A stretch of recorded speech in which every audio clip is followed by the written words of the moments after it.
His friends would say, stop whining, they've had enough of that. His friends would say, stop pining, there's other girls to look at. They've tried to set him up with Tiffany and Indigo, but there's something about Mary. Well, it's a great honor, to be here, because I've been doing this for a long time, and I still think I'm too young to have a kind of, that kind of, it's not a retrospective, but because I do like to think my best work is still ahead of me. Look, I've been very fortunate throughout my career to be around and work with some very talented people who took an interest in my career and helped me along the way. And so I'm very fortunate in that regard. And I owe those people, a debt of gratitude, like my first acting teacher, the director who gave me my first job, my late manager, and all the talented directors and actors I've worked with over the years. Francis Ford Coppola was a very important moment in my career to work with him, the young director. That was a great learning experience. I worked with Gary Marshall, another director, who taught me about comedy more. I learned in that film, on the job, I learned what comedy was all about and how difficult that was.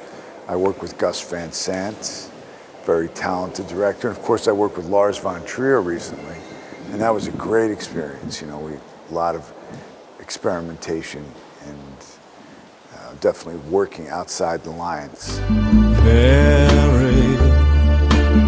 ¿Quién es este chico que tiene esta presencia ya?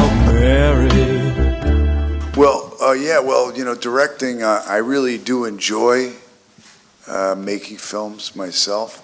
I've only made one fiction film. I've made a couple little short films and things like that. But it was probably one of the most exciting experiences that I had, was to go off and make my own film. I was really fortunate to have really good creative people around me. I think, my experience, I think, really, that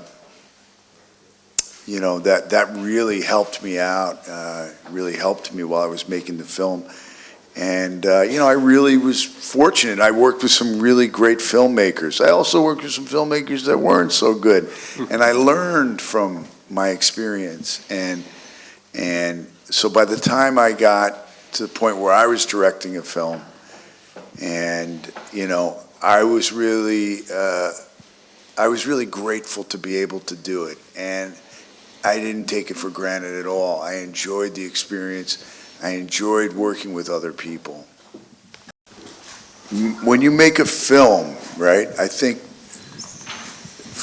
film making, this business, filmmaking is a director's medium. It's a director's medium. There are great screenwriters, there are great actors, but the medium of filmmaking is a director's medium. And so I can only be as good as the filmmakers that I'm working with. And, and I put Lars von Trier at the top of my list of directors that I've worked with. And I had a great experience. And, it was a difficult film because it's a very dark film, and tonally it's very dark. The whole world, it's exploring evil. And it's, I'm playing a guy you can't get more evil than the character that I played in that film. You're way too much of a wimp to murder anyone.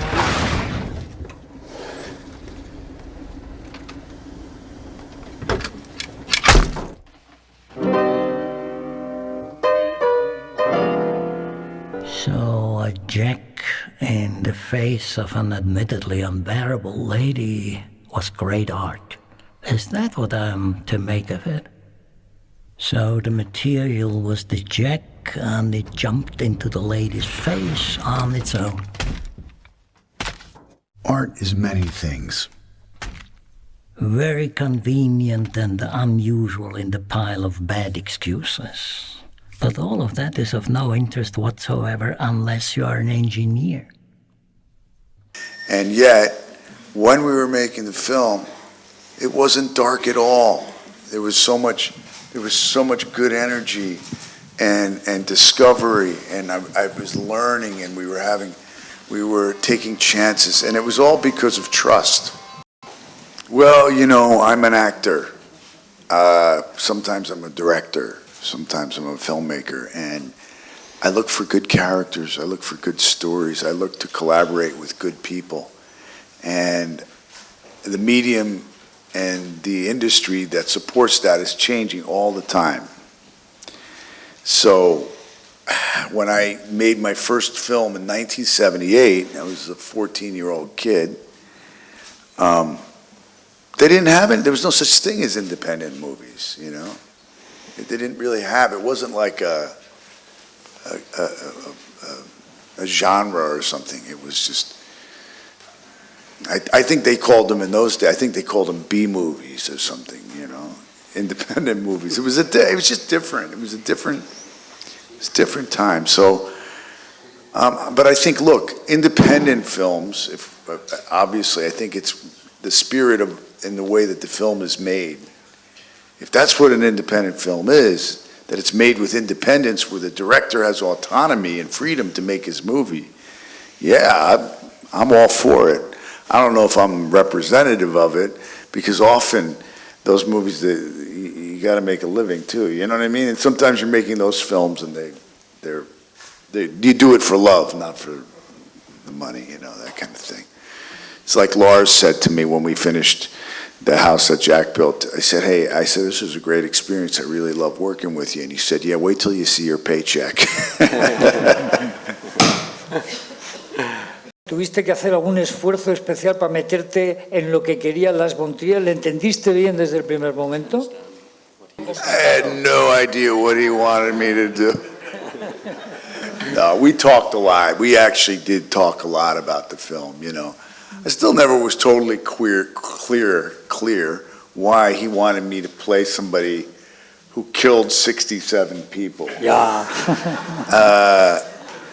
But I'm glad that he did, because it was a great experience, and you know, he's a really brilliant man, but he's also, and people often think of him as being, you know, oh, he must be a tyrant or something to work with, and I found it to be, couldn't be further from the truth. And I found him to be really an honorable person, and just a lovely person to collaborate with. He's a very creatively unique individual.